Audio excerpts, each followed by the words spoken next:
Let's make arroz con Seitan. That's right, my Spanish is awful. To get started, we need some veg. And what is our veg, Derica? What do we have here? We have 4 medium-sized mushrooms, 1 red bell pepper, 1 onion of your choice, and 3 large cloves of garlic. Of course, you can add more garlic. You can never have too much garlic, in my opinion. Okay, and I'm just going to chop these things up. And basically, I mean, they've all been washed and everything. We're just going to slice them up. I like them to be a little chunky, but not super big. This mushroom is cheeky. Insert grown here. For the peppers, I just want the outside, obviously. I don't want the cores. So I just kind of slice down on the outsides of them. Oh, here. This goes in the compost. Or in veggie broth. Yeah, that's a better use for it, actually. I just like to cut the centers out, all the rib out if I can. Not doing a great job today.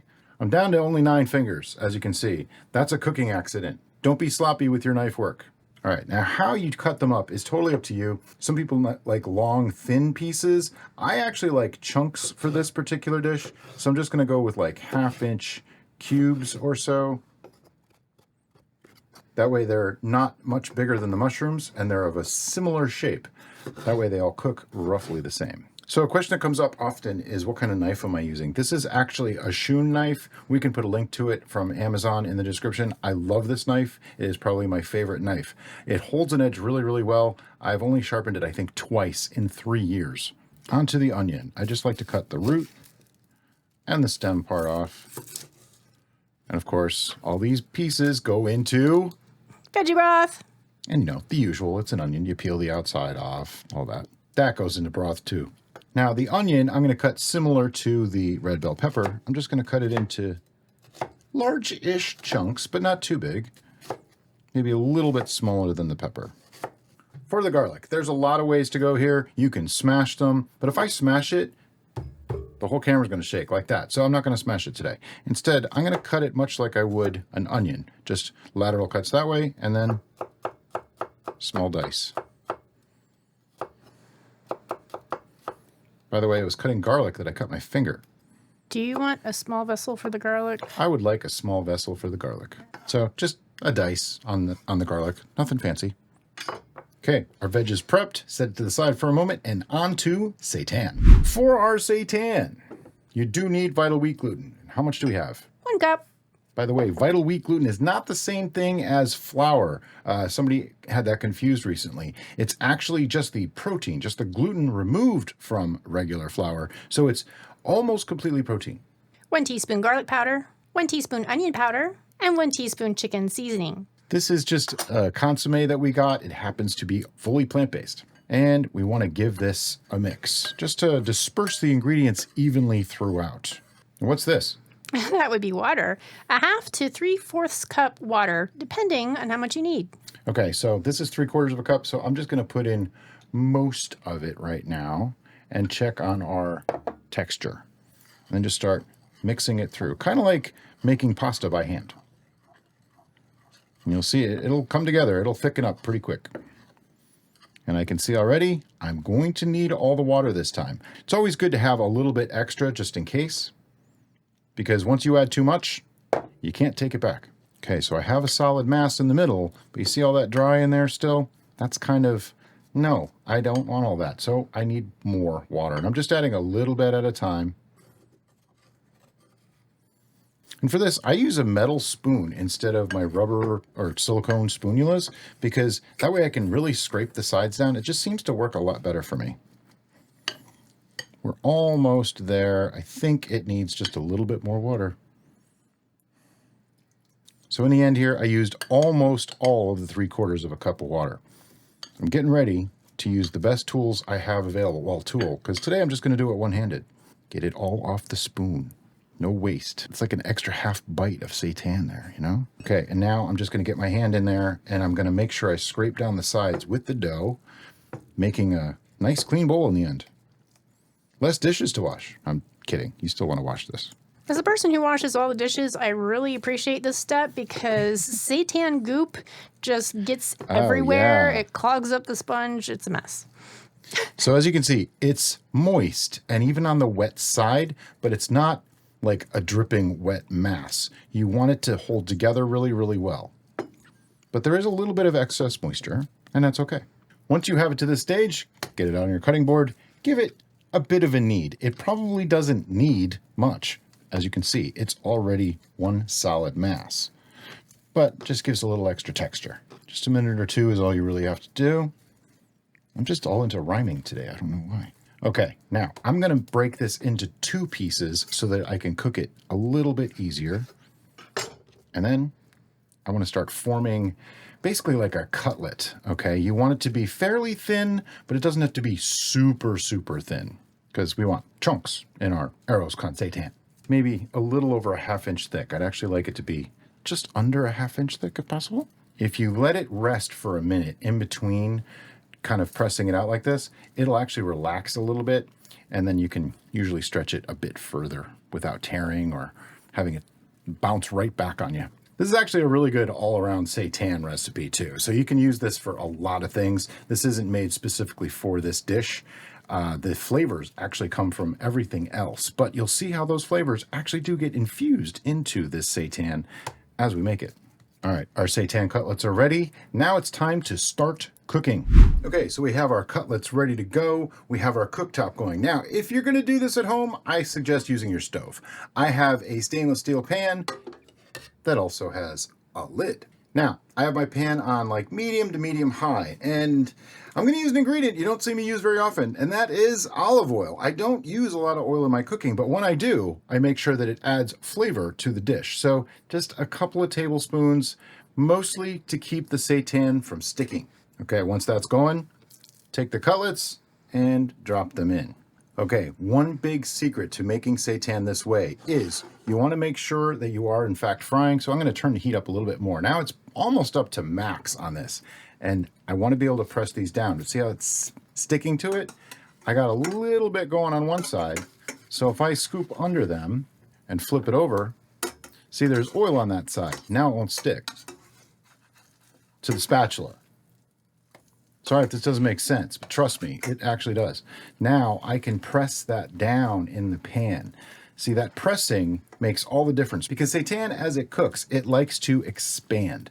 And what we want to do is prevent that expansion. So by pressing it into the pan, we can keep all those air bubbles out that start to form. If you're wondering, see this right here? There's like a little cut across that piece of seitan. It's because we kind of messed up. I was thinking I needed to cut the seitan first. Totally forgot I had to fry it. So, hey, you know, we're only human. We make mistakes too, but it's okay.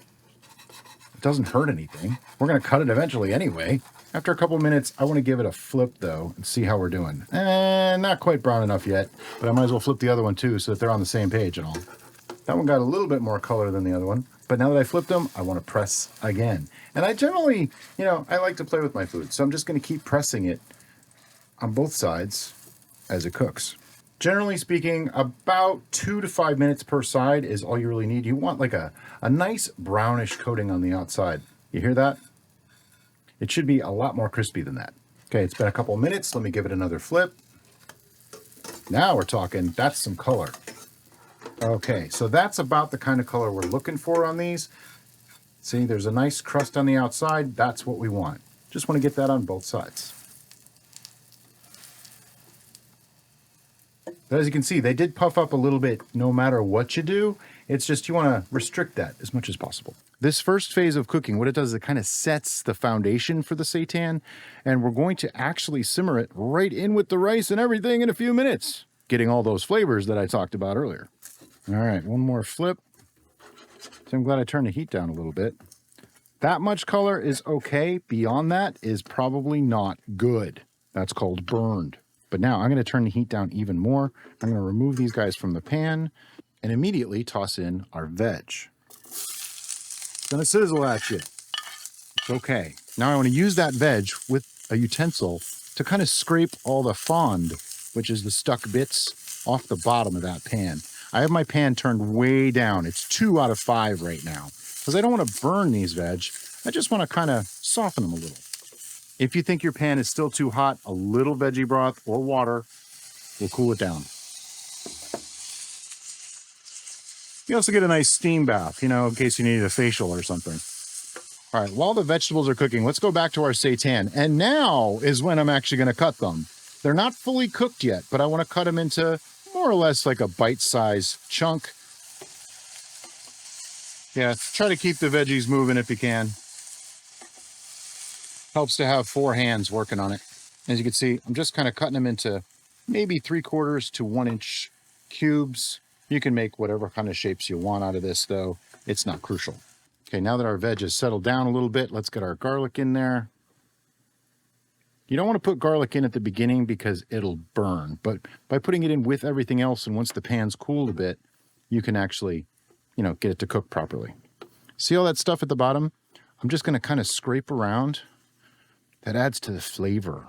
So what starts to happen is the mushrooms and all those veg start to release their water that's inside them, and it kind of steams it a little bit, and we want to just make sure we get more of it cooked down before I go on to the next step.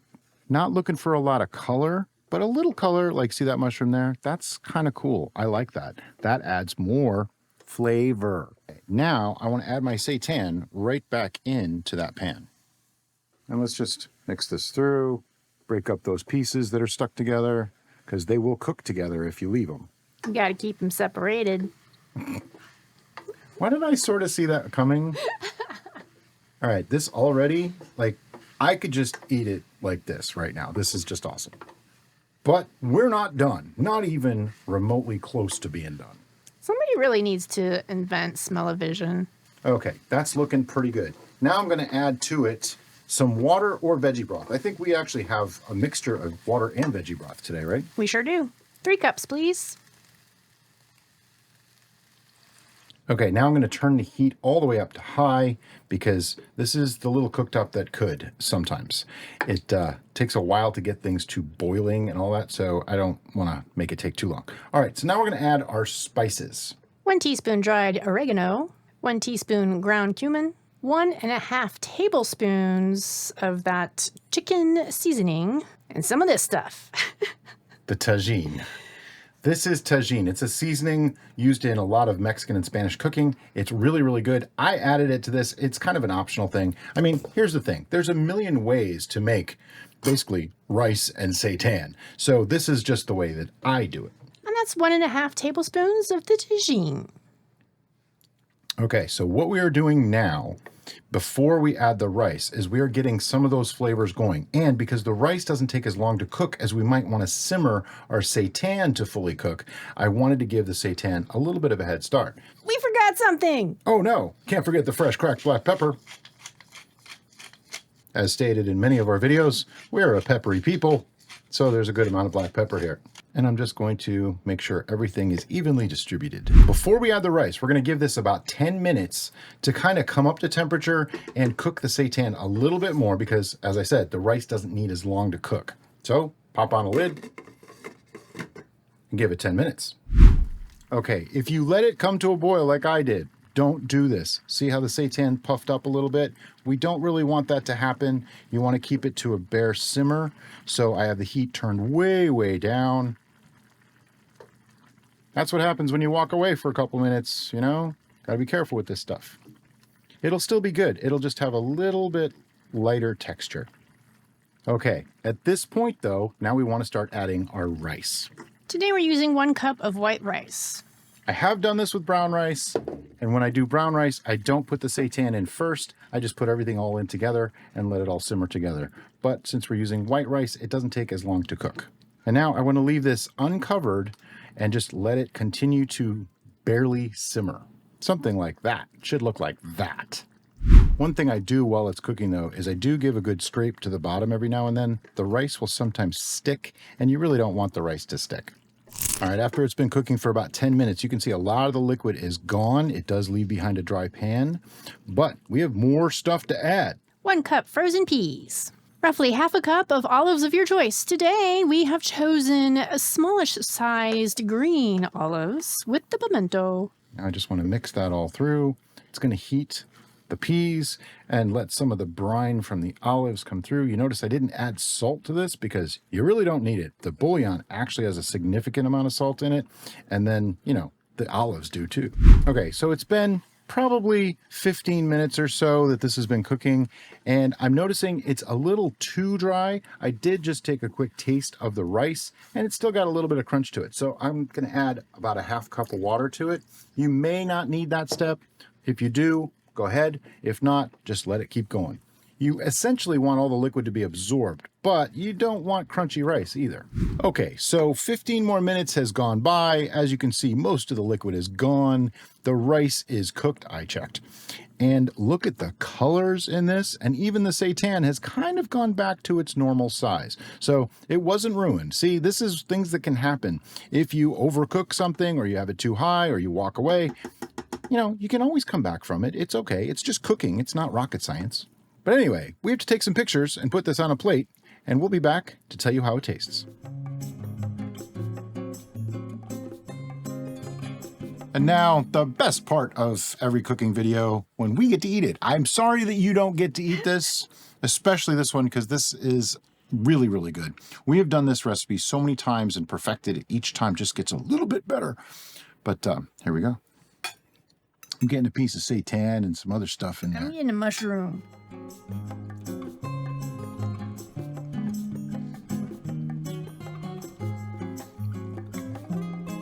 That is so flavorful, yet comfort food. You know, the seitan, by the way, it puffed up when I cooked it, which was a mistake, okay? You don't want to have it that hot. But it actually went back down to normal. And now it comes across very soft and smooth, and it's just perfect. The texture is actually fantastic. There's an olive in here. I'm saving that for Derica. Yeah, that is good. Not that I don't like them. I probably like them as much or more than she does, but... There's this magical thing that happens when you cook rice in a dish like this, because the rice is really going to absorb all those flavors. Plus, the starch in the rice is going to meld in with everything else going on and create this really unctuous sauce-like thing. Unctuous. That's a good word. Unctuous. Don't. It all fell off my fork. And that seitan, I'll just took a bite of that. Yeah, it's lovely. Yeah. Anyway, we're going to finish eating this, and we're going to have the rest of that for dinner. But this is just a wonderful dish. You can make this after work. You can take the leftovers and refrigerate them for, I would say, a week. You can probably even freeze this, I would think. As long as you let it defrost before you reheat, should be perfectly fine. Really simple dish. And of course, there's a million different ways you can make it your own. But if you have any questions about how we did it, or what you can do, or any alterations you want to make, ask in the comments below. And as always, guys, thanks so much for watching. We'll see you next time on The Bistro.